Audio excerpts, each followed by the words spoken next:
رب اشرح لي صدري ويسر لي أمري واحلل عقدة من لساني يفقهوا قولي. الحمد لله وحده والصلاة والسلام على من لا نبي بعده وعلى آله وأصحابه الذين أوفوا عهده. أما بعد فأعوذ بالله من الشيطان الرجيم. بسم الله الرحمن الرحيم. محمد رسول الله صدق الله العظيم وصدق رسوله النبي الكريم الأمين. إن الله وملائكته يصلون على النبي يا أيها الذين آمنوا صلوا عليه وسلموا تسليما. الصلاة والسلام عليك يا سيدي يا رسول الله وعلى آلك وأصحابك يا حبيب الله. مولاي صل وسلم دائما أبدا على حبيبك خير الخلق كلهم منزه عن شريك في محاسنه فجوهر الحسن فيه غير منقاسم. يا أكرم الخلق مالي من ألوذ به سواك عند حلول الحادث العممي. محمد تاج رسل الله قاتبة محمد صادق الأقوال والكلم. محمد ذكره روح لأنفسنا محمد شكره فرد على الأمم. ربي صل وسلم دائما أبدا على حبيبك خير الخلق كلهم. اللہ تبارک و تعالی جل جلالہ وعم نوالہ واتم برہانہ وعظم شانہ وجل ذکرہ وعز اسمہ کی حمد و ثنا اور حضور سرور کائنات مفخر موجودات زینت بزم کائنات دستگیر جہاں غم گسار زماں سید سرورم حامی بے قسم قائد المرسلین خاتم النبیین احمد مجتبیٰ جناب محمد مصطفیٰ صلی اللہ علیہ وآلہ واصحابہ وبارک وسلم کے دربار گوہر بار میں ہدیہ درود السلام عرض کرنے کے بعد نہایت ہی معزز و محتشم سامعین حضرات، رب ذوالجلال کے فضل اور توفیق سے ماہ رمضان مبارک کے عشرہ مغفرت میں ہم سب کو اجتماع جمعۃ المبارک میں شرکت کی سعادت حاصل ہو رہی ہے.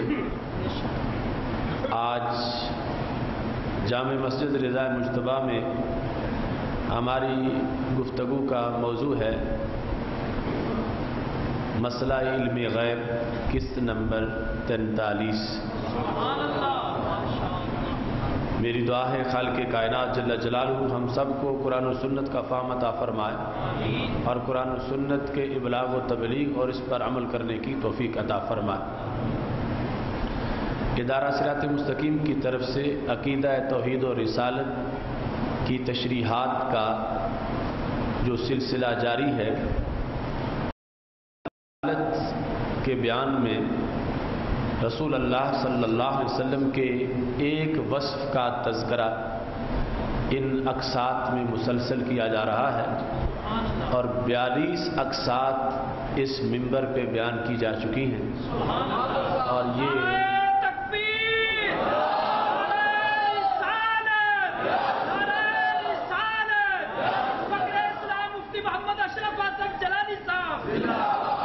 یہ ہماری سعادت ہے کہ سید عالم نور مجسم شفیع معظم صلی اللہ علیہ وسلم کے اوصاف و کمالات کا تفصیلی ذکر کرنا اور سننا ہمیں اس کی سعادت میسر ہے.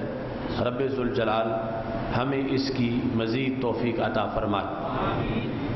سید عالم نور مجسم شفیع معظم صلی اللہ علیہ وسلم کے علوم غیبیہ کے بیان کے لحاظ سے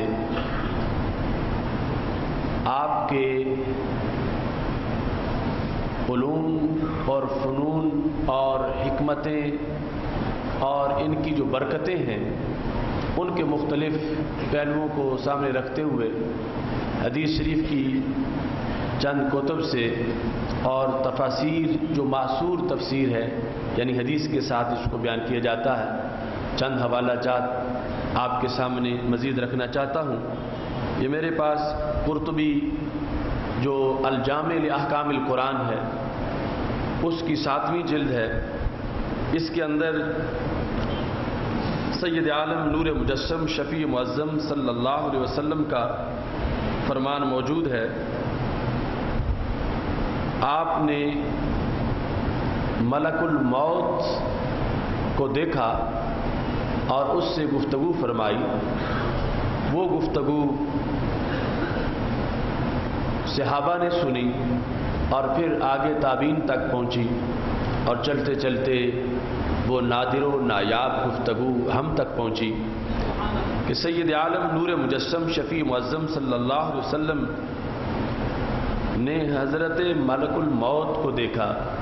ناظر رسول اللہ صلی اللہ علیہ وسلم الی ملک الموت عند رأس رجل من الانصار، ایک انصاری صحابی کے سرہانے نبی اکرم صلی اللہ علیہ وسلم نے ملک الموت کو دیکھا۔ تو دیکھنے پر فقال له النبی، نبی اکرم صلی اللہ علیہ وسلم نے ملک الموت سے یہ فرمایا ارفق بصاحبی فانہ مومن، میرے صحابی کی تم جان نکالنے لگے ہو تو نرم نرم انداز سے نکالنا، اس پہ سختی نہیں ہونی چاہیے، نرم طریقے سے اس کی روح کو قبض کرنا ہے، کیونکہ یہ مجھے ماننے والا ہے، اللہ پر یقین رکھتا ہے، مجھے مانتا ہے، یہ مومن ہے، تو اس کی جان عام لوگوں جیسی نہیں نکالنی، اس کا اہتمام کرنا ہے۔ اب اس میں سب سے پہلی بات ملک الموت کا نبی اکرم صلی اللہ علیہ وسلم کو نظر آنا ہے کہ عام لوگوں کی آنکھ اور ہے اور سید عالم نور مجسم شفیع معظم صلی اللہ علیہ وسلم کی نگاہ اور ہے، اس لیے فرمایا انی ارا ما لا ترون واسمع ما لا تسمعون، میں وہ بھی دیکھتا ہوں جو تم نہیں دیکھتے اور میں وہ بھی سنتا ہوں جو تم نہیں سنتے۔ اور دوسرا اس میں جو نبی اکرم صلی اللہ علیہ وسلم کے دل میں امتی کی محبت ہے اور امت کا پیار ہے وہ بھی بالکل واضح ہے کہ آخری وقت ایک صحابی کا دیکھا اور قیامت تک کے غلاموں کے لیے اہتمام کر دیا۔ حضرت ملک الموت سے کہا کہ آپ اس کا خیال رکھیں، یہ میرا صحابی ہے، یہ مومن ہے، اس کی روح نرم طریقے سے نکالنی۔ تو فقال ملک الموت، ملک الموت نے کہا علیہ السلام یا محمد طب نفسا، کہ اے میرے محبوب آپ خوش رہیں، فإنی بکل مومن رفیق، میں صرف ان کی روح آرام سے نہیں نکالوں گا، قیامت تک آپ کے ہر غلام کی روح ہی آرام سے نکالوں گا۔ فإنی بکل مومن رفیق، آپ طب نفسا دلی طور پر خوش ہو جائیں، آپ خوش رہیں، وقر عینا، آپ کی آنکھ ٹھنڈی رہے محبوب، میں خدمت گار پہلے ہی اہتمام کیا ہوا کہ آپ کے امت کے ہر فرد کے لیے جو پکا مومن ہے، میرے لیے حکم ہے رب ذوالجلال کی طرف سے، کیونکہ فرشتوں کا جو فنکشن ہے اس کے بارے میں قرآن کہتا ہے یفعلون ما یؤمرون، وہی کرتے ہیں جو رب کا آرڈر ہوتا ہے، اپنی طرف سے کچھ نہیں کرتے۔ تو پھر پہلے ہی سمجھا دیا گیا تھا کہ تم نے ان کی روح آرام سے نرمی سے نکالنی ہے۔ اب اس کے بعد ملک الموت نے اپنے کچھ علوم کا اظہار کیا۔ سید عالم نور مجسم شفیع معظم صلی اللہ علیہ وسلم کے علم شریف کو سمجھنے کے لیے ملک الموت کے علم کو سامنے رکھ رہا ہوں۔ کہ وہ علم ایک امتی کا علم ہے، وہ علم نبی اکرم صلی اللہ علیہ وسلم کی رحمت کے ایک فیض یافتہ کا علم ہے، وہ ملک الموت کا علم نبی اکرم نور مجسم شفیع معظم صلی اللہ علیہ وسلم کے ایک مقتدی کا علم ہے۔ تو پاک محبوب علیہ السلام سے حضرت ملک الموت نے اپنے علوم کے اظہار کرتے ہوئے یہ وہ عرض کیا، قال ملک الموت نے کہا وَعْلَمْ أَنَّ مَا فِي أَهْلِ بَيْتِ مَدَرْ وَلَا شَعْرْ فِي بَرْ وَلَا بَحْرْ إِلَّا وَأَنَا أَتَصَفَّحُهُمْ فِي كُلِّ يَوْمٍ 5 مرات۔ فرمایا اس کائنات پر خواہ کوئی گھر ہو مٹی کا، خواہ کوئی خیمہ ہو بدو کا، خواہ وہ بحر ہو خواہ وہ بر ہو، خشک و تر میں جہاں بھی کوئی رہتا ہے پوری کائنات میں، فرمایا میں دن میں ہر گھر کی 5 مرتبہ چھان بین کرتا ہوں۔ اتصفحہم کا لغوی معنی ہے یوں ورق گردانی کرنا، کتاب کا ایک ایک صفحہ آگے پیچھے کرنا۔ تو کہا یہ پوری دنیا پر کائنات پر جہاں بھی کوئی رہتا ہے، تو یہ نہیں کہ میں جب کوئی فوت کا وقت ہوتا ہے کسی کا تو موت کا اس وقت میں آتا ہوں، میں روزانہ پوری کائنات میں جتنے لوگ بستے ہیں، جتنے گھرانے ہیں، جتنے خاندان ہیں، جتنے کنبے ہیں، میں سب کی چھان بین کرتا ہوں، اور ایک مرتبہ نہیں دن میں 5 مرتبہ کرتا ہوں، اور وہ وقت 5 مرتبہ 5 نمازوں کا وقت ہے۔ یہ آگے حدیث کے شارحین نے اس کی وضاحت کی ہے۔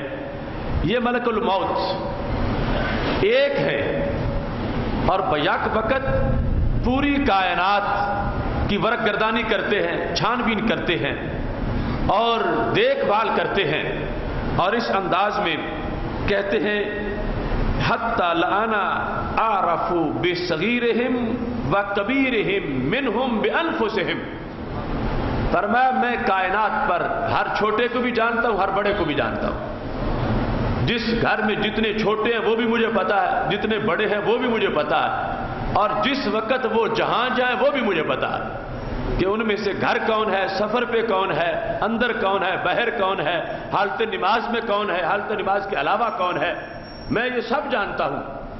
اور فرمایا صرف جانتے ہی نہیں ہوں، کہا میں عارف ہوں، عارف بصغیرہم وکبیرہم منہم بانفسہم، اتنا گھر والوں کو اپنا پتہ نہیں ہوتا جتنا مجھے ان کا پتہ ہوتا ہے۔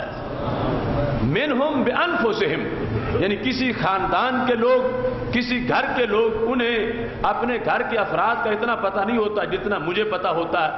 یہ علم زیادہ ہے ہر گھر کے مقابلے میں ان کا، کہ گھر میں باپ کو اپنی اولاد کا پتہ ہے میرے بچے کتنے ہیں، لیکن یہ نہیں پتا کہ اس وقت کوئی کہاں ہے، چھوٹا کہاں ہے، بڑا کہاں ہے۔ وہ ملک الموت کہتے ہیں میں جتنے لوگوں کو آپس میں دوسرے کا پتہ ہے مجھے ان سے زیادہ پتہ ہے، پوری کائنات پر جتنے کنبے، جتنے خاندان، جنگلوں صحراؤں میں جہاں جہاں بھی رہتے ہیں، میں ان کی دن میں 5 مرتبہ چھان بین کرتا ہوں، اور میں ان سے زیادہ انہیں جانتا ہوں۔ اتنا وہ آپس میں دوسرے کا علم نہیں رکھتے جتنا میں ان کا علم رکھتا ہوں۔ اور اس کے ساتھ کہنے لگے واللہ یا محمد لو انی اردت ان اقبض روح بعودا ما قدرت علی ذلک حتی یکون اللہ الامر آمر بقبضها، فرمایا میں کوئی بڑی مخلوق تو بڑی مخلوق رہ گئی، میں نے مچھر کی روح بھی نکالنی ہو تو رب سے پوچھے بغیر وہ بھی نہیں نکالتا۔ یہ دلیل اس امر کی بھی ہے کہ ملک الموت باقی مخلوقات کی بھی روح نکالتے ہیں، یہاں تک مچھر کا ذکر کیا کہ میں مچھر کی روح بھی نکالنا چاہوں تو اپنے طور پر نہیں نکال سکتا، رب ذوالجلال کے حکم پر نکالتا ہوں۔ اب اس سے علم مزید ان کا ظاہر ہوا کہ وہ صرف انسانی آبادیوں کو نہیں جانتے، وہ تو باقی مخلوقات کو بھی جانتے ہیں، یہاں تک اب دیکھو ایک ملک کا مچھر معلوم کرنا ہو کہ کتنا ہے تو کتنے کمپیوٹر لگاؤ گے تو پھر بھی پتہ نہیں چلے گا۔ تو پوری کائنات کے مچھر، مکھیاں اور اس طرح کی چیزیں، اور یہ علم کس کا ہے؟ یہ میرے نبی علیہ السلام کے ایک خادم کا علم ہے، وہ ملک الموت سید عالم نور مجسم شفیع معظم صلی اللہ علیہ وسلم کو رب ذوالجلال نے جو شان دی ہے فرما انما اللہ موتی وانا قاسم، عطا رب کرتا ہے، تقسیم میں کرتا ہوں، نہ اس کی عطا کی کوئی حد ہے نہ میری تقسیم کی کوئی حد ہے۔ اس کو بھی مطلقاً بیان کیا، اس کو بھی مطلقاً بیان کیا۔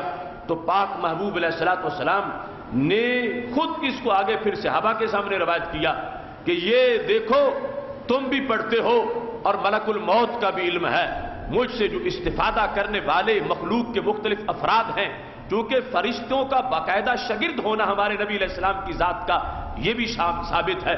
وہ جو جبریل علیہ السلام سب کے سردار ہیں، وہ بھی تو آ کے پوچھ رہے تھے مل اسلام مل ایمان مل احسان، محبوب یہ بتاؤ اسلام کیا ہوتا ہے، ایمان کیا ہوتا ہے، احسان کیا ہوتا ہے۔ یہ باقاعدہ سوالات اس طرح ثابت ہیں۔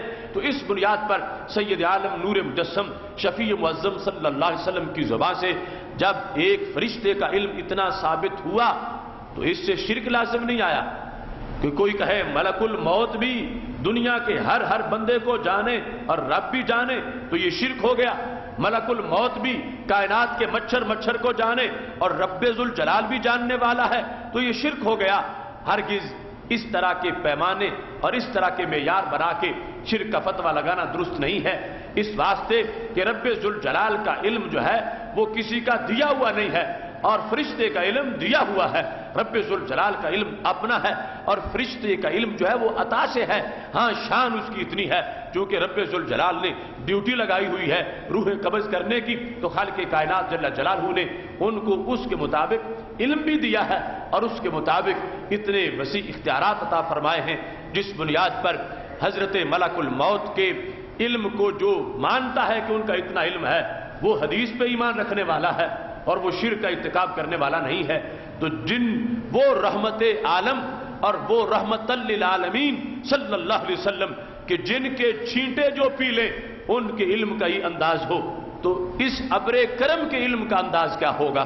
اور جو سارے جہانوں کی رحمت ہیں اور رب ذوالجلال نے جن کی رحمت سے انبیاء علیہ السلام کو بھی حصہ دیا ہے، فرشتوں کو بھی حصہ دیا ہے اور مخلوقات کے طبقات کو حصہ عطا فرمایا ہے، اس بنیاد پر سید عالم نور مجسم شفیع معظم صلی اللہ علیہ وسلم کے علم شریف کو اگر کوئی تولنے ناپنے کی کوشش کرتا ہے تو یہ اس کی خام خیالی ہے۔ خالق کائنات جل جلالہ نے اتنا عطا فرمایا ہے، اتنا عطا فرمایا ہے۔ ہاں رب کے لحاظ سے اس کی گنتی بھی ہے، اس کی حد بھی ہے، غیر لامحدود علم رب ذوالجلال کا ہے، لیکن ہمارے نبی علیہ السلام کو جو دیا ہے ساری کائنات گننا شروع ہو جائے گن نہیں سکتی، اتنے خزانے وہ علوم کے رب ذوالجلال نے ہمارے محبوب علیہ السلام کو عطا فرمائے۔ اس واسطے امام بوصیری نے کہا وَمِنْ عُلُومِكَ عِلْمُ اللَّوْحِ وَالْقَلَمِ کہ محبوب تمہارے سارے علوم تو اپنی جگہ رہ گئے، ان کا ایک حصہ وہ لوح کا علم ہے، ایک حصہ قلم کا علم ہے، جن کی علوم کا ایک شعبہ لوح ہو، ایک شعبہ قلم ہو، نہ کوئی قلم کا بندوں میں سے علم گن سکتا ہے نہ کوئی لوح کا گن سکتا ہے، تو لوح قلم جن کی علوم کا ایک شعبہ ہو ان کے پورے علوم کو گننا کسی بندے کے بس کی بات نہیں، وہ رب جانتا ہے کہ اس نے اپنے محبوب علیہ السلام کو کتنے علوم عطا فرمائے ہیں۔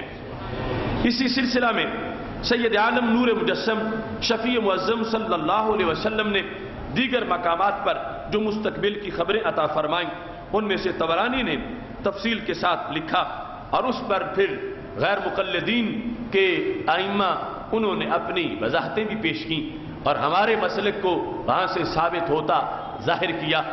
اس مقام پر حضرت معاذ بن جبل رضی اللہ تعالیٰ عنہ روایت کرتے ہیں کہ سید عالم نور مجسم شفیع معظم صلی اللہ علیہ وسلم نے ارشاد فرمایا تھا مستقبل کی پالیسی دیتے ہوئے، فرمایا خذوا العطاء ما دام عطا، عطا اس وقت تک تمہارے لیے پکڑنا جائز ہے کسی کی طرف سے دیا ہوا تحفہ کہ جب تک وہ عطا رہے، فَإِذَا صَارَ رِشْوَةً عَلَى الدِّينِ فَلَا تَأْخُذُوهُ، جب وہ رشوت بن جائے تو پھر کسی سے عطا وصول نہ کرو۔ بندے کا اپنا اپنا منصب ہے، شعبہ ہے، اب ایک قاضی ہے اس کے لیے جائز نہیں کہ وہ لوگوں کی دعوتیں کھانا چلا جائے کیونکہ اس نے فیصلے کرنے ہیں، اس وجہ سے پھر عدالت میں فرق آ سکتا ہے۔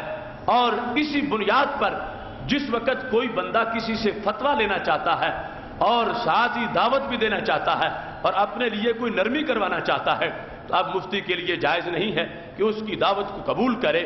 فرمایا عطا لے سکتے ہو، وصول کر لو، لیکن جب تک عطا رہے، اور جب تک عطا رشوت بن جائے پھر عطا کسی کا تحفہ وصول کرنا جائز نہیں ہے، جب حالات اس طرح کے اس بندے کے لحاظ سے بنے ہوئے ہوں کہ اس کو کسی حکم کی وضاحت کی ضرورت ہے اور وہ اس سلسلہ میں اپنے لیے کوئی نرمی کروانا چاہتا ہے۔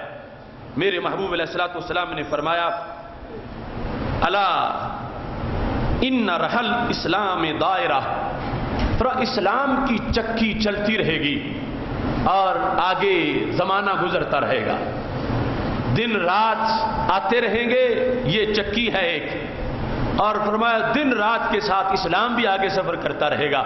یعنی یہ غیب کی خبر تھی کہ ایسا نہیں ہے کہ دوسری صدی میں پہیہ جام ہو جائے اور اسلام رک جائے، فرمایا نہیں، میرے دین کا پہیہ چلتا رہے گا، یہ آگے بڑھتا ہی چلا جائے گا۔ یہ خبر دینے کے بعد میرے محبوب علیہ الصلوۃ والسلام نے فرمایا دورو مال کتاب ہے سدارا، قیامت تک کہ میرے غلاموں میں تمہیں بتا رہا ہوں حالات جیسے بھی ہو جائیں تم نے وہاں رہنا ہے جہاں میرا قرآن ہے۔ دورو مال کتاب ہے سدارا، جدھر قرآن ہو ادھر تم نے رہنا ہے۔ یعنی اگر کوئی ایسا نظام کوئی گھڑتا ہے کہ قرآن اس پہ راضی نہیں ہے تو تمہارا اس نظام سے تعلق نہیں ہوگا، تمہارا نظام قرآن سے تعلق ہوگا۔ تو قیامت تک کی پالیسی دیتے ہوئے دین تو میرا باقی رہے گا، اہل دین بھی باقی رہیں گے، تو اہل دین کے لیے حکم دیا کہ تم نے کس طرح چلنا ہے۔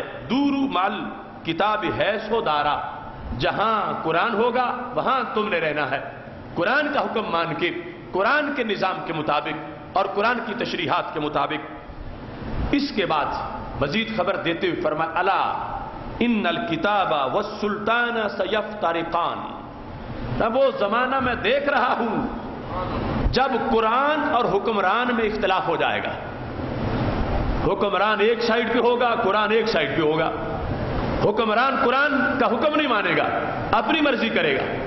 وہ زمانہ بھی میری امت میں آ جائے گا جب حکمران اور قرآن جدا جدا ہو جائیں گے، حکمران نظام قرآن کو چھوڑ دے گے اور قرآن حکمران سے ناراض ہو جائے گا، قرآن سائیڈ پہ ہوگا اور حکمران دوسری طرف ہوگا، آپس میں ان کا اختلاف ہو جائے گا۔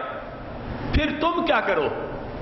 تو میرے نبی علیہ السلام نے فرمایا فلا تفارق الکتاب، تم نے حکمران کے ساتھ نہیں رہنا، تم نے قرآن کے ساتھ رہنا ہے۔ کہ جب قرآن اور حکمران کا اختلاف ہو گیا تو تم نے اپنے آپ کو قرآن کے ساتھ رکھنا ہے، تم نے قرآن کی حمایت کرنی ہے، تم نے قرآن کا کہنا ماننا ہے، تم نے حکمران کی بات نہیں ماننی۔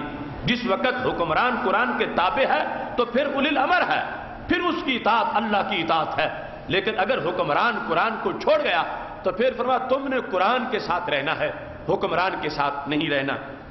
یہاں پہنچ کر میرے محبوب علیہ الصلوۃ والسلام نے فرمایا الا انہو سیکون علیکم امرا، وہ وقت آئے گا کہ ایسے ایسے بادشاہ بن جائیں گے میری امت کے اندر، یقدون لانفسہم ما لا یقدون لکم، کہ وہ اوروں کے لیے اور حساب رکھیں گے، اپنے لیے اور حساب رکھیں، ان کا نظام عدل اوروں کے لیے اور ہوگا، اپنوں کے لیے اور ہوگا، وہ اوروں کے لیے اور ضوابط بنائیں گے، اپنے لیے اور بنا لیں گے۔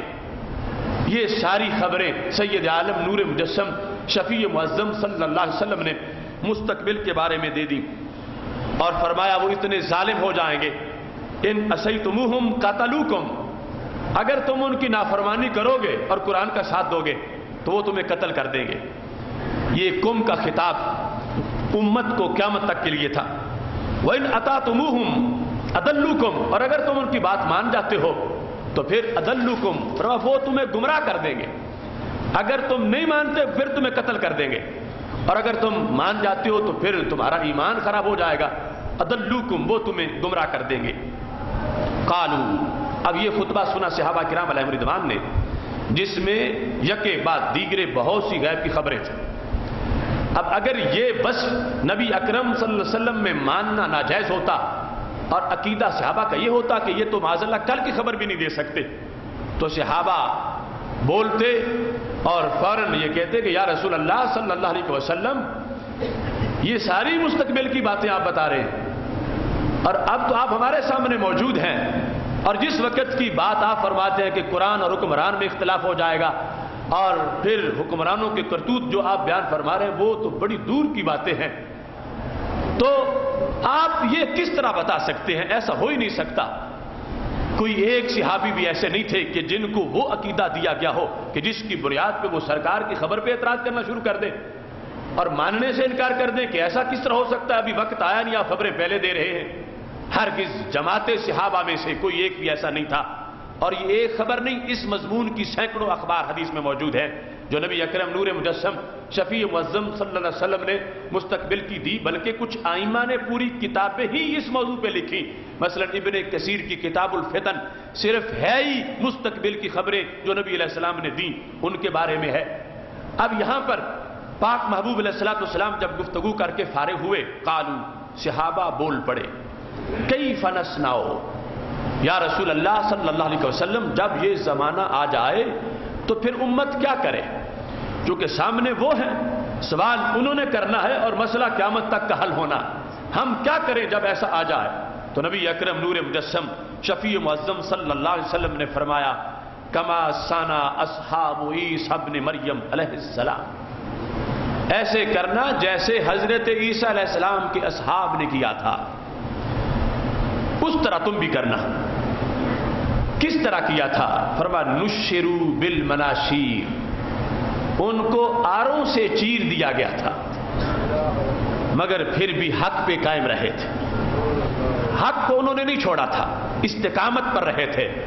نشروا بالمناشیر وحملوا علی الخشب، انہیں سولی پہ چڑھایا گیا تھا، سولی پہ چڑھ کے بھی حق کی اذان دی تھی انہوں نے، اور وہ چیر دیے گئے تھے، پھر بھی وہ اپنے موقف سے پیچھے نہیں ہٹے تھے۔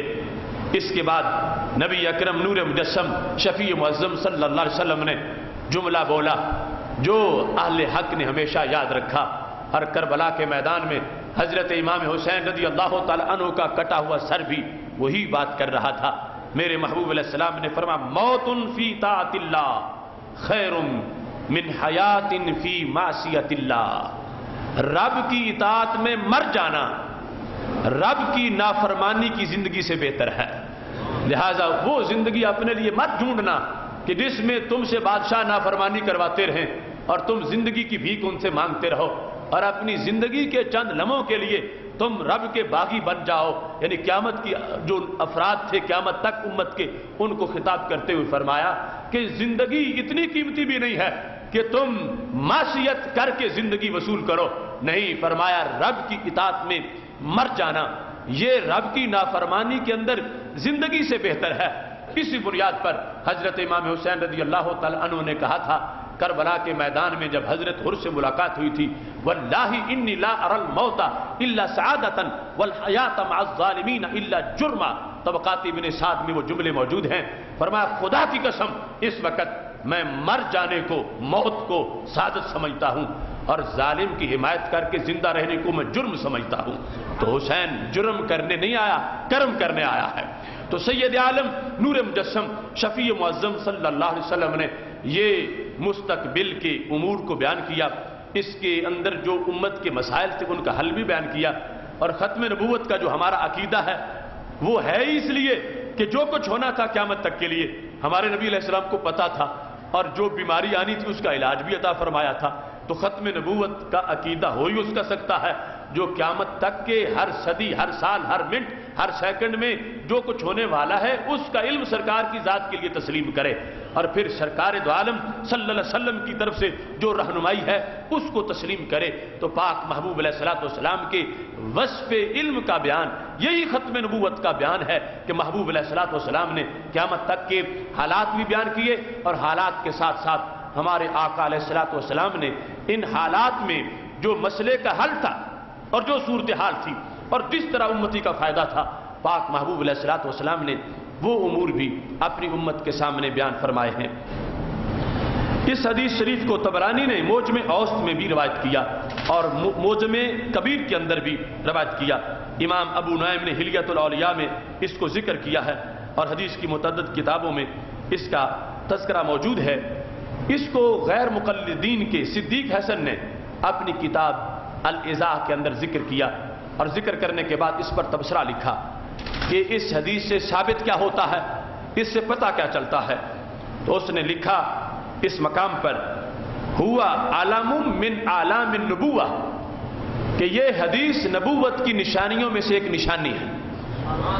یہ حدیث شریف جس میں نبی علیہ الصلوۃ والسلام نے فرمایا کہ قرآن اور حکمران کا بالآخر اختلاف ہو جائے گا، اور ساری آگی علامتیں بیان کی اور حالات بیان کیے، تو غیر مقلدین کا جد امجد اس نے یہ کہا کہ یہ علم من اعلام النبوہ، کہ یہ نبوت کی نشانیوں میں سے ایک نشانی ہے یہ حدیث شریف۔ اور حیث اخبر بما یکون، کیوں نشانی ہے؟ کہتے ہیں اس لیے نشانی ہے کہ جو کچھ ہونا ہے سرکار نے پہلے ہی بتا دیا ہے۔ یہ اس کی کتاب الاذاع، اس کے صفحہ نمبر 48 کے اوپر یہ اس کا تبصرہ موجود ہے۔ حیث اخبر بما یکون، اس لیے یہ نبوت کی نشانی ہے۔ سرکار کی نبوت کی نشانیوں میں سے ایک نشانی کیا ہے؟ کہ غیب کی خبریں دیتے ہیں۔ خبر غیب کی دینا یہ نبوت کی نشانی ہے۔ کیوں کہا کہ علم من اعلام النبوہ حیث اخبر بما یکون، جو مستقبل میں ہونا تھا۔ ہم کہتے ہیں نا کہ ما کانا بھی بتاتے ہیں، ما یکون بھی بتاتے ہیں۔ ما کانا ہے ماضی، ما یکون ہے مستقبل۔ تو وہ لوگ کہتے ہیں کہ نہیں، مستقبل کا کیسے آ سکتا ہے یا ماضی کا کیسے آ سکتا ہے؟ تو یہ حدیث اور سرکار کا علم اپنا لوہا منوانے والا ہے، اسے لکھنا پڑا کہ ما یکون کی خبر دی ہے، اور پھر ساتھ چونکہ یہ بعد کی پیداوار ہے اور خبر کافی پہلے کی ہے، اور جب یہ ہوا تو خبر دینے کے بعد کچھ زمانہ گزر چکا ہے اور کچھ زمانہ گزرنے والا، تو اپنے تجربے کی بنیاد پر یہ لفظ لکھے فَكَانَ كَمَا أَخْبَرَ، کہ آج سے صدیوں پہلے ہمارے نبی علیہ السلام نے جو جو خبر دی اس حدیث میں، جیسی دی ویسی ہی پائی گئی ہے۔ فَكَانَ كَمَا أَخْبَرَ، کہ اس وقت کے لحاظ سے تو سارا ہی مستقبل تھا، اب اس مستقبل کا کچھ حصہ ماضی بن چکا ہے اور کچھ اب بھی مستقبل ہے۔ تو صدیق حسن لکھتا ہے کہ اس میں جتنا گزر چکا ہے وہ حالات تو ہم نے دیکھ لیے، ایک تاریخ پڑھ لی، پتہ چل گیا کہ جیسے فرمایا تھا ویسے ہی ہوا ہے، تو پھر باقی جو گزرے گا اس کے اندر بھی سید عالم نور مجسم شفیع معظم صلی اللہ علیہ وسلم کی اس حدیث کی صداقت موجود ہے۔ اور یہ حدیث شریف اور اس مضمون کی دیگر احادیث حضرت حذیفہ بن یمان رضی اللہ تعالیٰ عنہ سے مروی ہیں، جو کہ ابو داؤد شریف میں جو سیاستہ کی کتاب ہے اس کے اندر تفصیل سے جن کا تذکرہ موجود ہے۔ اور حضرت حذیفہ بن یمان رضی اللہ تعالیٰ عنہ کا لقب ہے صاحب سر رسول صلی اللہ علیہ وسلم، نبی علیہ السلام کے راز کی باتیں جاننے والے۔ ان کو اسپیشلسٹ بنایا تھا سرکار نے غیب کی خبروں کے لحاظ سے، جو باقی کو نہیں دیتے تھے ان کو بتا دیتے تھے۔ اس بنیاد پر جو فتن کی اخبار ہیں، احادیث ہیں، وہ زیادہ حضرت حذیفہ بن یمان رضی اللہ تعالیٰ عنہ سے مروی ہیں۔ ہمارے آقا صلی اللہ علیہ وسلم نے قیامت تک کہ ہر مومن کے دل اور ہر کافر کے دل کو دیکھا اور خبر دی اس وقت۔ اب یہ ابتدائی جو اقساط تھی، تیسری چوتھی، اس کے اندر بھی اس کا میں حوالہ ذکر کر چکا ہوں، جو تفسیر خازن کے اندر امام سدی کی روایت سے ہے۔ ہمارے محبوب علیہ الصلوۃ والسلام نے فرمایا اوردت علی امتی کما اوردت علی آدم فی صورہا فی التین، مجھ پر میری ساری امت پیش کی گئی جس طرح حضرت آدم علیہ السلام پر ان کی ساری اولاد پیش کی گئی۔ وعلمت، ساری امت جب مجھ پر پیش کی گئی تو مجھے علم دیا گیا، کس چیز کا؟ کہ ان میں سے مومن کون ہے اور ان میں سے کافر کون ہے۔ اب امت میں سے مومن اور کافر، شاید کوئی یہ سمجھ رہا ہو کہ امت تو پھر ساری ہوتی مومن ہے، امت میں سے کافر۔ تو یاد رکھیں امت کی دو قسمیں ہیں، ایک ہوتی ہے امت اجابت اور دوسری ہوتی ہے امت دعوت۔ امت اجابت، امت دعوت، یہ دو جدا جدا قسمیں ہیں۔ امت دعوت ساری انسانیت ہے، ہمارے نبی علیہ السلام کی امت دعوت ساری انسانیت ہے، خواہ وہ ہندو ہوں، یہودی ہوں، عیسائی ہوں، جو بھی ہوں، جنہیں بھی اسلام قبول کرنے کی دعوت دی گئی وہ ساری امت دعوت، اور جنہوں نے پھر ان میں سے قبول کر لیا وہ امت اجابت ہے۔ تو اس واسطے امت اجابت تھوڑی ہے، امت بڑی ہے۔ امت دعوت انسانیت کے معنی میں ہے، یعنی اب خلاصہ حدیث کا کیا بنا امت کی قسموں کے بیان کے لحاظ سے، کہ ہمارے نبی علیہ السلام یہ اعلان فرما رہے تھے کہ قیامت تک جس نے بھی پیدا ہونا ہے سب کچھ رب نے میرے سامنے رکھ دیا ہے. صرف وہ نہیں کہ جو میرے غلام ہیں، دوسرے بھی میں نے دیکھے ہیں. ساری انسانیت رب نے میرے سامنے رکھی ہے، اور ان میں سے پھر رب نے مجھے بتا دیا ہے کہ ان میں سے فلاں فلاں تمہارے غلام ہیں اور فلاں فلاں تمہارے منکر ہیں. یہ اعلان کیا ہمارے نبی علیہ الصلوۃ والسلام نے. بخاری شریف میں آگے اس کا تذکرہ ہے کہ منافقین نے کہا دیکھو یہ دعوے اتنے دور کے کرتے ہیں اور دعوے کرتے ہیں جو پیدا نہیں ہوئے انہیں بھی جانتا ہوں. ہم ان کے پیچھے نمازیں پڑھتے ہیں اور ہم نے کلمہ دل سے نہیں پڑھا، اوپر سے پڑھا ہے. ہمیں تو مسجد سے دھکا دے کے نکالتے نہیں اور دعوے یہ کرتے ہیں میں قیامت تک کے لوگوں کو جانتا ہوں. تو رب ذوالجلال نے آیت نازل کر دی ما كان الله ليذر المؤمنين على ما انتم عليه حتى يميز الخبيث من الطيب وما كان الله ليطلعكم على الغيب ولكن الله يجتبي من رسله من يشاء. چوتھا پارہ ہے. فرمایا اللہ کی یہ شان نہیں ہے کہ تجھے غیب دے، لیکن اپنے رسولوں میں سے جسے چاہتا اسے غیب عطا فرماتا ہے. اور اس سے پہلی آیت اس موقع پر جو نازل کی، اور اللہ کی یہ شان نہیں ہے کہ مومنوں کو پہلے حال پہ رہنے دے کہ سارے اب مسجد نبوی میں نمازیں پڑھتے رہیں. حتی یمیز الخبیث من الطیب، یہاں تک کہ رب طیب اور خبیث کو جدا جدا کر کے چھوڑے گا. اب مسجد نبوی میں سارے نہیں پڑھ سکیں گے، چونکہ سارے پڑھ رہے تھے تو رحمت کی چھتری نے چھپایا ہوا تھا، مگر گندے انڈے بول پڑے ہیں. انہیں بدگمانی ہو گئی ہے کہ شاید ہمارا پتہ ہی کوئی نہیں اور ہمیں ویسے ہی انہوں نے قبول کیا ہوا ہے. انہیں یہ خبر نہیں کہ وہ جان بوجھ کے پھر بھی سہارا کیے ہوئے ہیں. تو رب کا حکم آ گیا اب تمہارے پیچھے وہی نماز پڑھے گا جو تمہارے علم کو ماننے والا بھی ہوگا.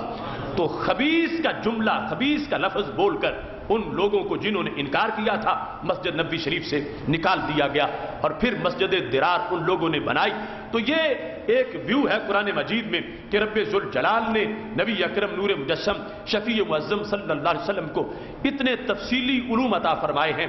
اب ان قیامت تک کے دلوں کے بیان کے لحاظ سے ہمارے محبوب علیہ الصلوۃ والسلام ایک غیب کی خبر عطا فرماتے ہیں. السوائق مہلکہ کے اندر اس کو ابن حجر نے ذکر کیا ہے اور اس کے ساتھ بھی کئی امور کی وضاحت کی ہے. آج کے اس موضوع کے لحاظ سے سید عالم نور مجسم شفیع معظم صلی اللہ علیہ وسلم کا وہ فرمان، اس کے اندر پاک محبوب علیہ الصلوۃ والسلام کے الفاظ سے جہاں ہمیں علم غیب کا یہ سندیسہ ملتا ہے وہاں حق چار یار کا بیان بھی ہوتا ہے.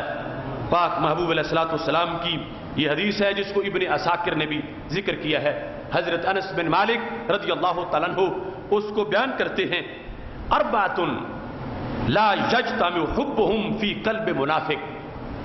چار ہیں، چار کہ جن کی محبت کبھی کسی منافق کے سینے میں اکٹھی نہیں ہو سکتی.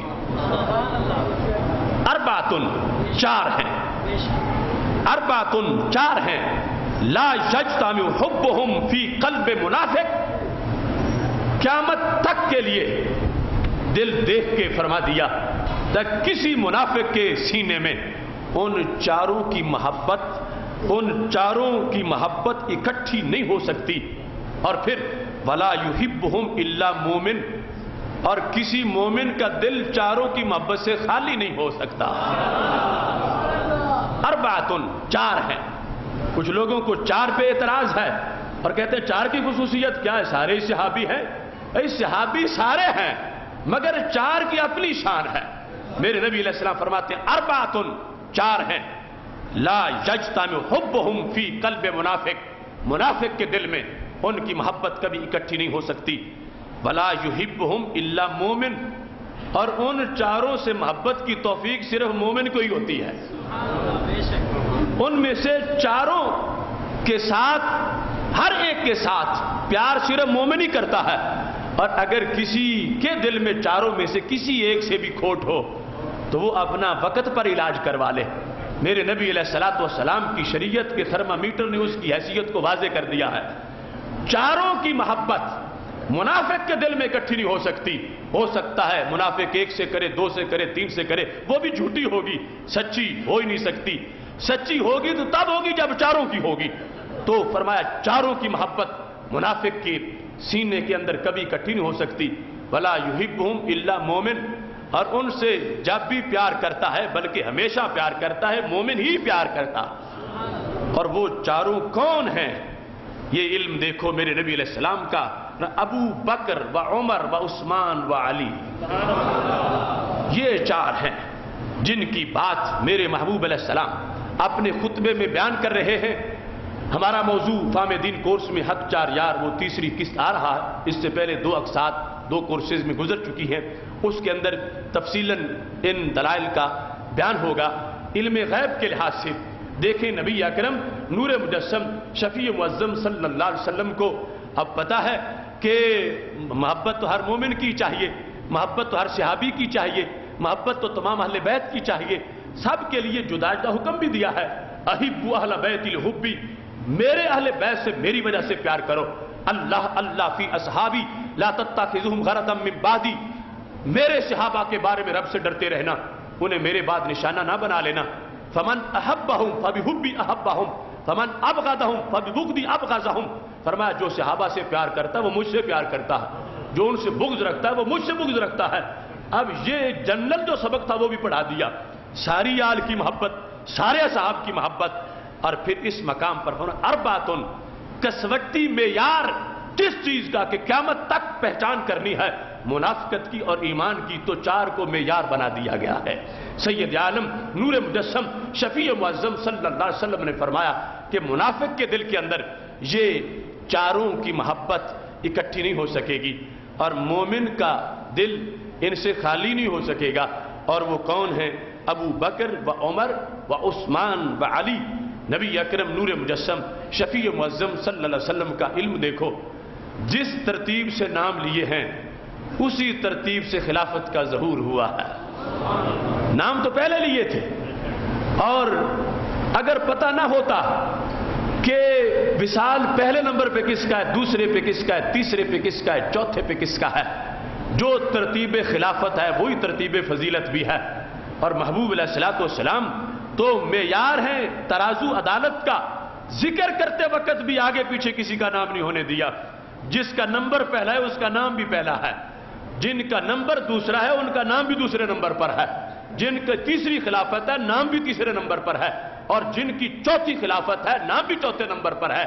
صرف ایک نہیں، میرے پاس ایسے درجنوں شواہد زبان رسالت کے موجود ہیں کہ نبی اکرم نور مجسم شفیع معظم صلی اللہ علیہ وسلم کو ایسی ترتیب پسند تھی، ایسی ترتیب پسند تھی کہ جب بھی بولے اسی ترتیب سے بولے ہیں۔ یہاں تک کہ جس وقت مسجد نبوی شریف کا سنگ بنیاد رکھا جا رہا تھا، سب سے پہلے خود پتھر رکھا، فرمایا ابو بکر اب تم پتھر لے آؤ، وہ لا چکے، فرمایا عمر اب تم لے آؤ، وہ فارغ ہوئے، فرمایا عثمان اب تم لے کے آ جاؤ، وہ فارغ ہوئے، فرمایا علی اب تم لے کے آ جاؤ رضی اللہ تعالی عنہم۔ صحابہ کرام علیہم رضوان نے پوچھا محبوب یہ ترتیب کیسی ہے کہ ایک ایک کر کے باری باری سب کو بلایا ہے؟ فرمایا جو پتھر رکھنے کی ترتیب ہے یہی خلافت کی بھی ترتیب ہے۔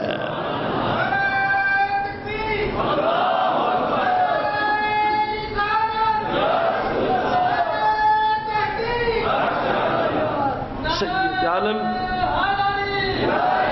نور مجسم شفیع معظم صلی اللہ علیہ وسلم نے اس کے ساتھ جو امور مستقبل کے لحاظ سے تھے ان کی وضاحت کرتے ہوئے پاک محبوب علیہ الصلوۃ والسلام نے ارشاد فرمایا، جو صحیح مسلم شریف کے اندر موجود ہے، فرمایا یکون بعدی ائمہ، میرے بعد ایسے بادشاہ آئیں گے لا یہتدون بہدایا ولا یستنون بسنتی، کہ وہ میرا طریقہ نہیں اپنائیں گے اور وہ میری سنت پہ نہیں چلیں گے۔ ایسے لوگ حکمرانی میں آ جائیں گے، وَسَيَقُومُ فِيهِمْ رِجَالٌ، ان میں اور ان کے ساتھ چمچے کڑچے کیسے بن جائیں گے؟ میرے نبی علیہ السلام فرماتے ہیں قلوبہم قلوب الشیاطین فی جسمان انس، جسم انسانی ہوں گے مگر دل شیطانی ہوں گے۔ قلوبہم قلوب الشیاطین، ان کے دل شیاطین جیسے ہیں، فی جسمان انس، انسانوں کے اندر انسانی جسم مگر دل جو ہے وہ شیطانی ہو جائیں گے۔ حضرت حذیفہ رضی اللہ تعالیٰ عنہ راوی ہیں، انہوں نے پوچھا کیف اصنع یا رسول اللہ صلی اللہ علیہ وسلم ان ادرکت ذالک، اگر ایسا زمانہ پالوں تو پھر کیا کرنا ہے قیامت تک کے لوگوں کے لیے؟ انہوں نے جس وقت مسئلہ پوچھا تو نبی اکرم نور مجسم شفیع معظم صلی اللہ علیہ وسلم نے فرما دیا تسمع و تطیع للامیر، فرمایا تم نے جو امت مسلمہ کا امیر ہے اس کی اطاعت کرنی ہے، حکمران کو نہیں دیکھنا جو دھونس دھاندلی سے مسلط ہو گیا ہے۔ امت مسلمہ کا جو امیر ہے، امت مسلمہ کا جو امیر ہے اس امیر کی طرف تم نے متوجہ ہونا ہے۔ وَإِن دورے با ظاہروں کا، اگرچہ تمہاری پشت پہ کوڑے بھی لگتے رہے، وَأُخِذَ مالوں کا، اگرچہ تمہارا مال بھی چھین لیا جائے، پھر بھی تم نے ظالم کا ساتھ نہیں دینا، تم نے حق کی حمایت کرنی ہے۔ تو یہ جو امور غیبیہ ہمارے آقا صلی اللہ علیہ وسلم نے بیان کیے، ہر ایک میں حکمت تھی، ہر ایک کے اندر سبق تھا، اور جو سوالات ہوئے سوالات سارے کے سارے مفید تھے۔ مجھے بڑا افسوس ہوا، یہی جو احادیث ہیں اور بخاری کے بطور خاص جو مقامات ہیں، وہاں ایک شارح نے شرح کرتے وقت جس کا ایک مخالف کیمپ سے تعلق ہے، جب نبی اکرم نور مجسم شفیع معظم صلی اللہ علیہ وسلم نے یہ فرمایا تھا لا تسألونی عن شیء فیما بینکم و بین الساعۃ الا نبأتکم بہ، جو چاہو مجھ سے پوچھو، جو بھی پوچھو گے میں اس کا جواب تمہیں دوں گا، آج سے لے کر قیامت تک، بینکم و بین الساعۃ، یہ بخاری میں الفاظ ہیں ہمارے نبی علیہ السلام کے، لا تسألونی عن شیء فیما بینکم و بین الساعۃ، آج سے لے کر قیامت تک کی جو بھی بات پوچھو، کلمات حسر ہیں، مطلب کیا ہے، لاکھ پوچھو لاکھ بتاؤں گا، کروڑ پوچھو کروڑ بتاؤں گا، یہ نہیں کہ کسی ایک کا بھی میں وعدہ کروں کہ بعد میں نہیں، ابھی بتا دوں گا، جو پوچھنا ہے پوچھ لو۔ اور یہ وہ پس منظر تھا جب منافقین نے کہا تھا کہ اگر ان کو پتا ہوتا تو ہمارا پتا ہوتا، ہمارا تو پتا نہیں، باتیں قیامت کی کرتے ہیں۔ تو نبی علیہ السلام نے ممبر منگوا لیا، ممبر پہ بیٹھے تقریر شروع کر دی، اسی کے حصے بخاری میں مختلف جگہوں پہ موجود ہیں۔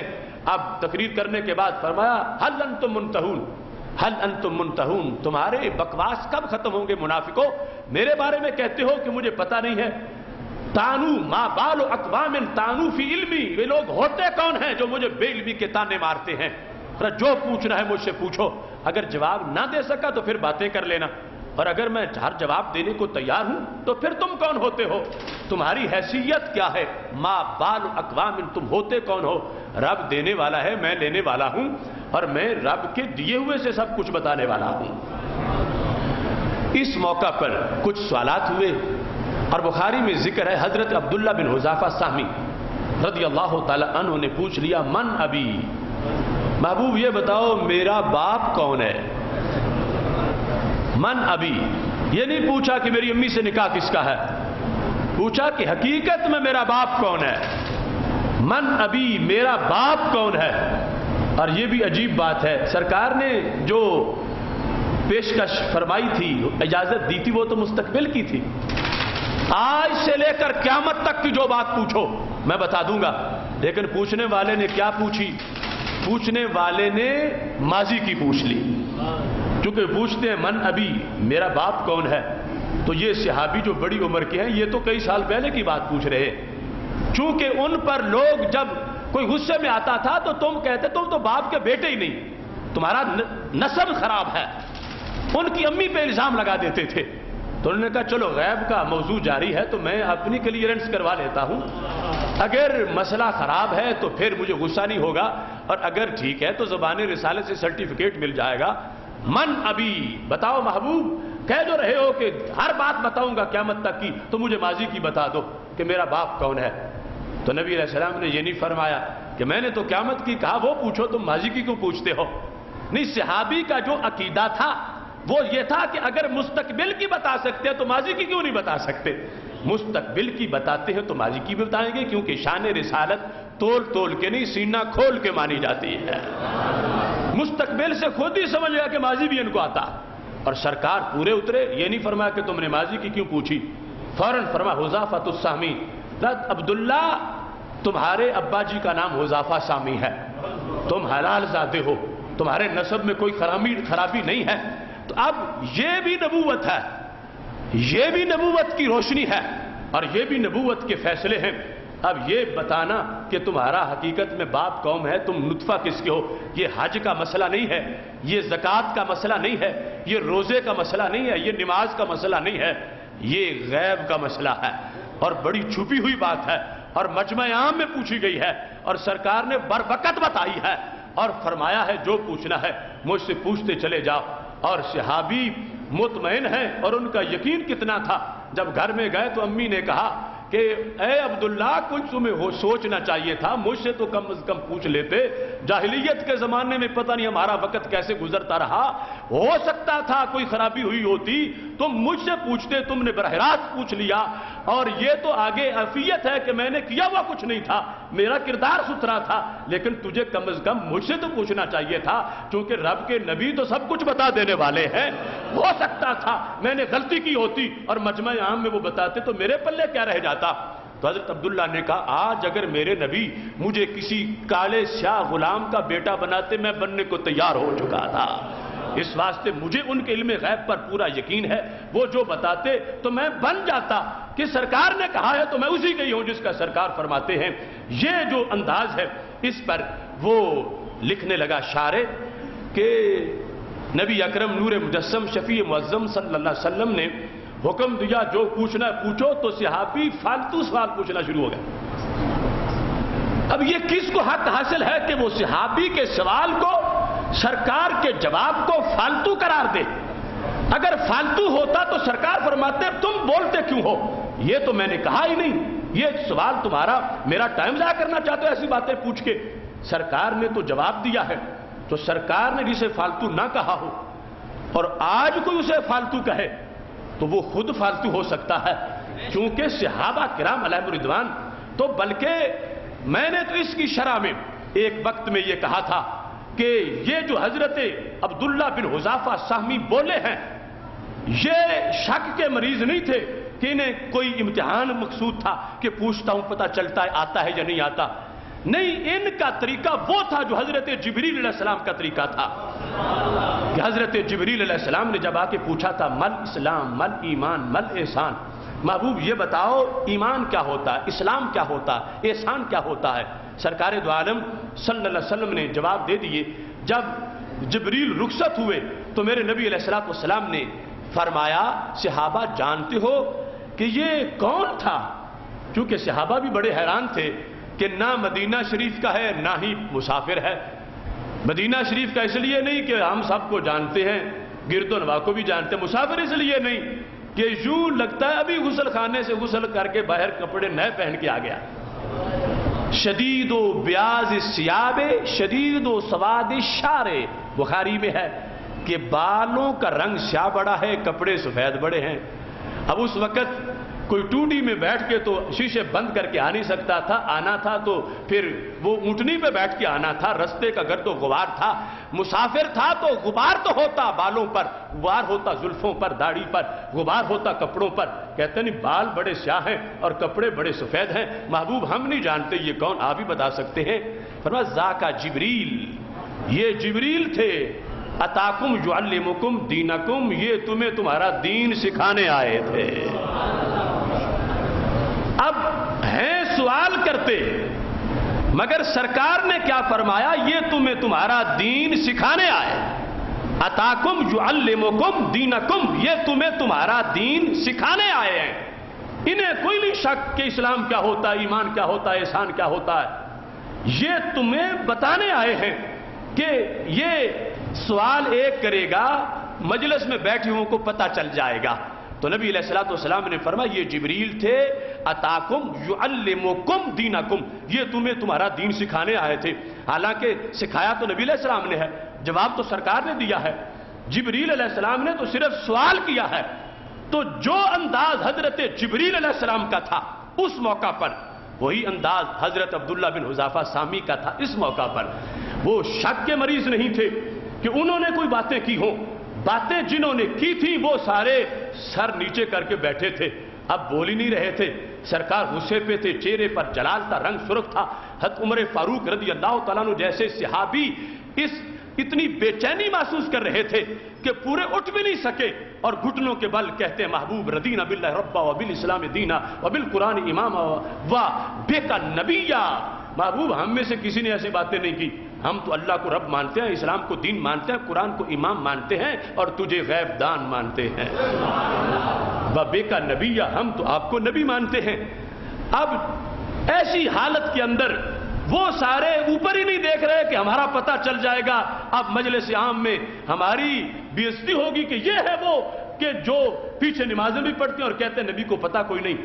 حضرت عبداللہ بن حذافہ سامی نے کہا وہ نہیں پوچھتے تو میں پوچھ لیتا ہوں، تاکہ کل جب اٹھ کے یہ کہیں گے کہ اگر پوچھتے تو پیغمبر کو آنا نہیں تھا تو میں ان کا پہلے منہ بند کر دیتا ہوں، پوچھ میں لیتا ہوں، جواب سرکار دیں گے تو ان کا منہ بند ہو جائے گا کہ دیکھو پوچھا گیا تھا تو نبی علیہ الصلوۃ والسلام نے جواب دیا ہے۔ اس بنیاد پر حکمت کتنی ہے حضرت عبداللہ بن حذافہ سامی کے بولنے کی۔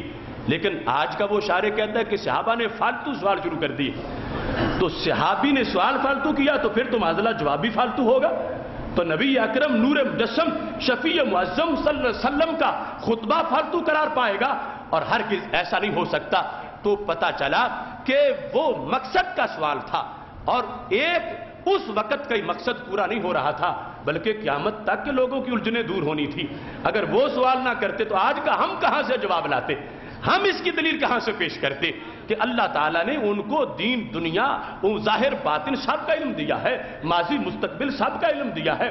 اب دیکھو اعلان کیا تھا اور اس کے لا تسألونی عن شیء فیما بینکم وبین الساعۃ الا نبأتکم بہ، جو بھی پوچھو گے میں جواب دے دوں گا۔ اس بنیاد پر پاک محبوب علیہ الصلوۃ والسلام نے جو کلمات حسر استعمال کیے تو حوصلہ تھا، پتا تھا میرے پاس سب کچھ ہے، ورنہ کون کہہ سکتا ہے کہ پوچھنا ہے ہزار ہزار پوچھو، پوچھنا ہے لاکھ لاکھ پوچھو، پوچھنا ہے کروڑ کروڑ سوال پوچھو۔ یہ تبھی ہو سکتا ہے کہ جب سرکار کو پورا اپنے اندر اس بات پر اطمینان تھا کہ جو بھی یہ پوچھیں گے وہ سب کچھ میرے علم میں موجود ہے، اور پوچھنے والے نے پوچھ بھی لیا ہے۔ اور اس کی بنیاد پر سید عالم نور مجسم شفیع معظم صلی اللہ علیہ وسلم نے جواب بھی ارشاد فرمایا ہے، اور یہ انداز لا تسألونی عن شیء فیما بینکم وبین الساعۃ الا نبأتکم بہ، اس کے لحاظ سے اگر وضاحتیں کی جائیں تو وہ موضوع بہت طویل ہے، ایک اس کی پہلے قسط بھی پوری گزر چکی ہے، اور اس میں اضافہ یہ ہے کہ اگر صحابہ کرام علیہم رضوان کا علم جتنی ان کو معلومات تھیں، یا خیال آ جاتا صحابہ کرام علیہم رضوان کو اور کہتے محبوب آپ کو رب نے قیامت تک کی ساری خبریں دی ہوئی ہیں، تو آپ بتائیں کہ زمین پہ قیامت تک جتنے ملک بنیں گے ان کے نام کیا کیا ہیں۔ اگر یہ سوال ہوتا تو میرے نبی علیہ السلام ان ملکوں میں پاکستان کا نام بھی لیتے، چونکہ کہا لا تسألونی عن شیء فیما بینکم وبین الساعۃ، قیامت تک کی جو بات پوچھو۔ وہ کوئی نماز روزے کی بات تو نہیں ہو رہی تھی، مطلقاً علوم کی بات ہو رہی تھی، مطلقاً وقائع کی بات ہو رہی تھی، جو پوچھو میں بتاؤں گا۔ تو پوچھا جاتا اگر ممالک کے نام کی جغرافیہ تقسیم ہو جائے گا، جس وقت ملک بن جائیں گے تو کیا کیا نام ہوں گے، تو ان ناموں کی لسٹ میں پاکستان کا بھی نام آتا۔ اور اگر وہ پوچھ بیٹھتے یا رسول اللہ صلی اللہ علیہ وسلم زمین کے جس حصے کو آپ پاکستان کہہ رہے ہو اس کے شہروں کا بھی نام لے لو، تو میرے نبی علیہ السلام گوجراں والا کا بھی نام لے لے، کیونکہ فرمایا جو پوچھنا ہے قیامت تک کا پوچھو میں بتاؤں گا۔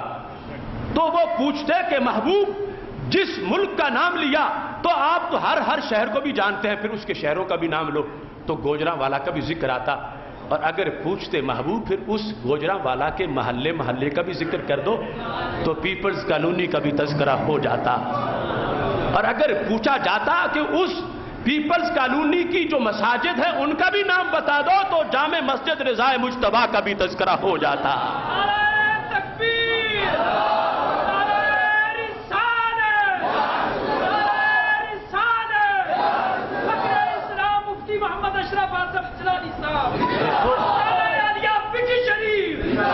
یہ بخاری شریف ہے، لا تسألونی عن شیء فیما بینکم وبین الساعۃ الا نبأتکم بہ، وہ کلمہ حسر جو لا الہ الا اللہ میں ہے، کہ اب جب لا کے بعد اللہ آیا تو رب کے سوا سب کی نفی ہو گئی۔ فرمایا لا تسألونی عن شیء فیما بینکم وبین الساعۃ، ایک بھی نہیں جس کا جواب مجھے نہ آئے، مجھے سب کا جواب آتا ہے۔ اور بات صرف یہاں تک ختم نہیں ہوگی، اگر وہ پوچھتے یا رسول اللہ صلی اللہ علیہ وسلم پھر مختلف صدیاں آئیں گی تو ہر سال کے رمضان کا بھی بتاؤ، کہ وہ کس کس انگریزی مہینے میں آئے گا، تو آج کے رمضان کا تذکرہ بھی ضرور ہوتا۔ پھر پوچھا جاتا اس کا عشرہ مغفرت کا جو پہلا جمعہ ہے محبوب اس کا بھی بتا دو، تو آج کا تذکرہ بھی ہو جاتا۔ اور پھر پوچھا جاتا اس پہلے جمعہ میں مسجد رضا مجتبیٰ میں جو جو نماز پڑھنے جائیں گے محبوب ان کا نام بھی بتا دو، تو ہر غلام کا تذکرہ وہاں پہ ہو جاتا۔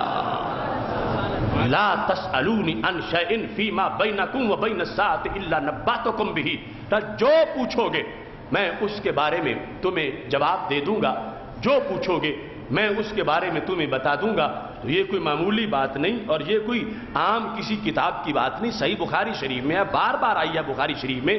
اور کہنے والے معاذ اللہ کہنے فالتو سوال کر دیا صحابی نے، فالتو نہیں کیا۔ یہ ہے اصل میں وہ مرض دل کا کہ جہاں ہوتا ہے اس کا دھواں نکل آتا ہے، لیکن رب ذوالجلال کا شکر ہے کہ خالق کائنات جل جلالہ نے اہل سنت کا خمیری ایسا بنایا ہے، ضمیری ایسا بنایا ہے کہ یہ باتیں اس وقت کی سنتے ہیں، اور وہاں جیسے چاندنی ہوئی تھی 1 منٹ سے پہلے یہاں بھی چاندنی ہو جاتی ہے۔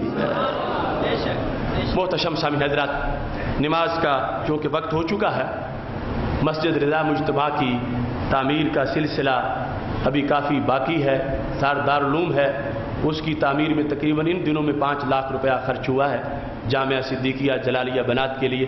لیکن آپ سے بطور خاص مسجد کی تعمیر کے لیے میں گزارش کر رہا ہوں، آئندہ جمعۃ المبارک اچھی طرح سارے دوست تیاری کر کے آئیں، اور اس میں بطور خاص اس سلسلے کے لیے کہ اس کا جتنا کام باقی ہے اس کے لیے بھرپور طریقے سے فنڈ ایسے موسم میں اکٹھا ہو جائے کہ جس میں 1 پر 70 کا ثواب ملتا ہے، بلکہ 700 تک اور اس سے زیادہ بھی ہو جاتا ہے۔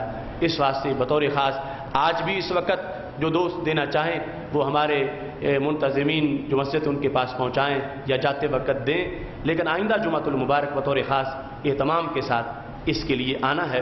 اور یہ ذہن میں رکھیں کہ ہم نے ادارہ صراط مستقیم کی طرف سے جو فہم دین کورسز کا سلسلہ آج سے 17 سال پہلے شروع کیا تھا، اللہ کے فضل سے اب 18واں فہم دین کورس بھٹی میرج ہال میں روزانہ نماز فجر کے بعد ہو رہا ہے۔ روزانہ ایک نیا موضوع اور روزانہ ایک نئی لذت اور روزانہ ایک نیا نکھار ہوتا ہے، اور دن گنتی کے ہیں اور 10 گزر بھی گئے ہیں اور باقی تیزی سے گزر رہے ہیں۔ اس واسطے جو گوجرا والا شہر کے لوگ ہیں اور قرب و جوار کے، وہ ضرور لائیو وہاں پہ پہنچیں، لائیو پروگرام دیکھنے کے لیے، اپنی لائیو شرکت کے لائیو ثواب کے لیے۔ اور یہ موضوعات ان کی جتنی ماحول میں ضرورت ہے، یقیناً ہر صاحب بصیرت انسان اس سے باخبر ہے، اور جو دور دراز شہروں کے ہیں وہ انٹرنیٹ کے ذریعے جو ادارہ صراط مستقیم کی ویب سائٹ ہے www.siratmustaqim.net اس کے ذریعے سے لائیو سن سکتے ہیں۔ اس واسطے باقی موضوعات بڑے اہم موضوعات ہیں، پہلے بھی اہم ہوئے، ان سب کی سماعت کے لیے وقت پہ پہنچا کریں۔ رب ذوالجلال سب کو اجر عظیم عطا فرمائے۔ وآخر دعوایا ان الحمد للہ رب العالمین۔